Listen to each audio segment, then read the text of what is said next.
आप सुन रहे हैं सहर विद कामिनी खन्ना। ॐ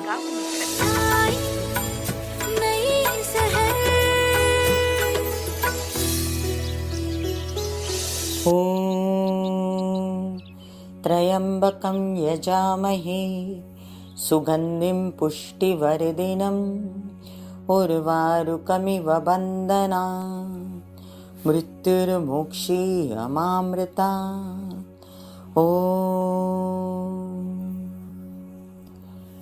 लोग कहते हैं कि भगवान का नाम लेने से क्या होता है।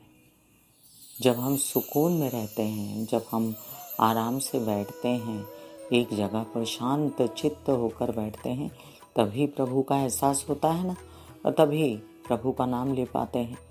पूरा बॉडी अगर सताया हुआ हो, मानसिक बल ना हो, ऐसे में शांति से बैठने से, प्रभु को याद करने से मानसिक बल मिलता है, शारीरिक ऊर्जा मिलती है।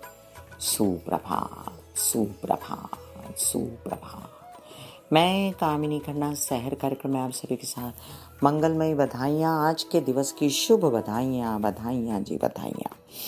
आज 26 मई 2025 चंद्रमा मेष राशि में दोपहर 1:41 तक, उसके बाद वृषभ राशि में उच्च के हो जाएंगे चंद्रमा। आज नक्षत्र है भरणी, शुक्र का सुबह 8:23 तक, उसके बाद सूर्य का नक्षत्र कृतिका देर रात्रि तक। दर्श भावु का अमावस्या है आज, सोमावती अमावस्या दोपहर 12:12 के बाद। शनिश्चर जयंती है, अमावस्या प्रारंभ दोपहर 12:12 के बाद होगा। इसका अर्थ ये है कि उच्च के चंद्रमा होने के बावजूद भी चंद्रबल नहीं है। आइए हम जानते हैं मेष से लेके मीन राशि पर बुध के वृषभ में जाने का क्या असर हुआ था। हमने जाना था कि बुध वृषभ में क्या क्या कर सकते हैं, अब और जानेंगे कि बुध के वृषभ में क्या फायदे हैं। मेष राशि, बुध वृषभ राशि में गए, अब ये जान लीजिए कि बुध जो हैं वो तृतीय भाव के और षष्ठ भाव के स्वामी हैं आपके, तो आपका उत्साह इतना बड़ा हुआ होगा, धन संचित करने के लिए इतनी कोशिशें करेंगे आपके, आप थक जाएंगे और आपके कुछ कार्य ऐसे जिसमें आपके विरोधी जो सक्रिय थे वो शांत हो जाएंगे। वृषभ राशि, लग्न में बुध आपको परिवार की शांति के लिए और संचित धन करने के लिए बहुत ज़्यादा खर्चे भाग दौड़ करवाएंगे, लेकिन उसका अंततः उसका परिणाम अच्छा होगा। मानसिक चैन मिलेगा बच्चों की तरफ से और कई सारी उपलब्धियां मित्रों से भी। मिथुन राशि, मिथुन राशि के लिए बुध द्वादश में आकर कालपुरुष की कुंडली के हिसाब से नीच के हुए, लेकिन फायदा ये भी होगा कि आपके कई काम बुध संवारेंगे, आपसे रिलेटेड, आपकी पर्सनालिटी से रिलेटेड और साथ साथ में आपके घर परिवार वाहन प्रॉपर्टी से रिलेटेड।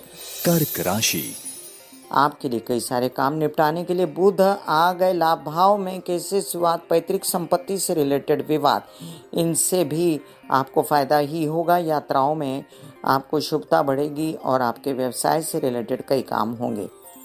सिंह राशि, आप देखिए कि आपके व्यवसाय बढ़े हुए होंगे, पिता से सहयोग होगा, धन प्राप्ति के योग खुलेंगे और आप धन संचित भी कर पाएंगे डेफिनेटली। कन्या राशि, आपके लिए बुध महाराज अब आगे के लिए रास्ते खोलते हैं कामकाज के, और उसमें आपको थकन बेचैनी होती है।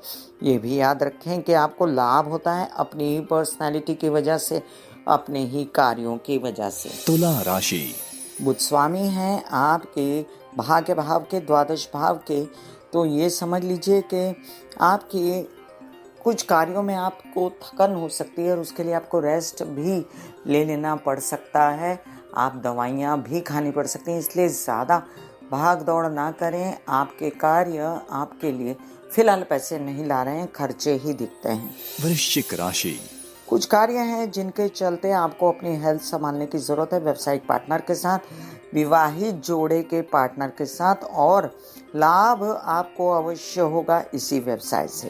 धनु राशि, आपके नौकरी लगने के अंदेश हैं, ये भी समझ लीजिए कि इसमें सपोर्ट होगा विवाहित जीवन के पार्टनर और व्यावसायिक जीवन के पार्टनर का भी।